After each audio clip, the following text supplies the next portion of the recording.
KSN News at 5 begins now. After months of scandal inside the VA with veterans being put on long waiting lists, sometimes dying without getting needed care, we may finally be close to a solution that will affect all of America's veterans and their families. Good evening, everyone. Anytime now, we are expecting to hear if the Senate has approved a compromise to fix the VA scandal.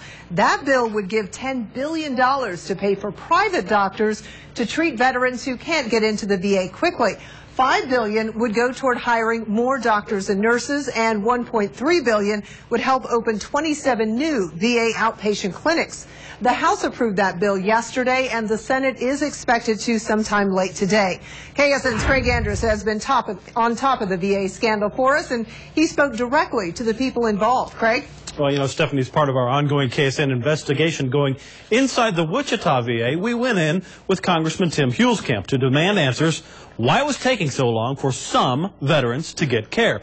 This week, Congressman Huelskamp had this to say about passing more money for the VA. The VA has been scandal-plagued for a number of years, and this bill would restore some accountability by allowing the secretary and senior level folks to fire poorly performing bureaucrats. It will remove some of these outrageous bonuses that provide incentives for employees to scheme the system. Well, and Huelskamp says another provision in this bill from the House would allow for choice. Now, if someone's not getting services locally, they would be able to go outside the network to get help, and the VA would pay for it. Tonight, one Wichita woman says that could be a lifesaver, literally. 60-year-old Thomas Chapman in need of a special operation. The Navy veteran needs a left ventricle assist device to stay alive. Call everybody. The chaplain called me. Michelle, he wondered if Dad would make it a couple of weeks ago. He did. Now the Navy veteran's still in need. His heart function is only about 20%. So Michelle talked with doctors who've been working hard to get her dad to the VA in Salt Lake City, where he could get that specialized operation.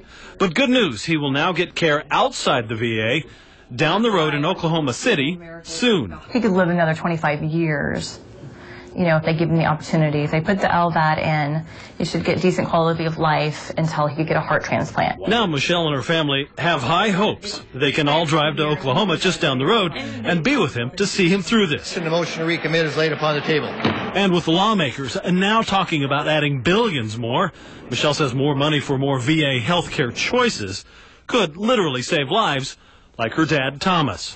If I would have heard $16 billion prior to having lived this last 15 days in the hospital with my father, I wouldn't have understood the magnitude of what that will actually do for the veteran healthcare system. All right, Michelle says they will soon coordinate that trip to Oklahoma City for the special operation. She's calling the response time for the VA potentially life-saving for her dad. Craig Andrews, KSN News. Well, that is some good news there. Thank you, Craig. If the Senate approves the measure and the President signs it, as you heard from Congressman Huelskamp, it will also give the VA Secretary the power to immediately fire poor-performing senior executives, offer scholarships to the surviving spouses of troops killed in the line of duty, allow all veterans and eligible dependents to qualify for in-state tuition at public colleges and at universities, and finally cut some of the funding for annual bonuses for VA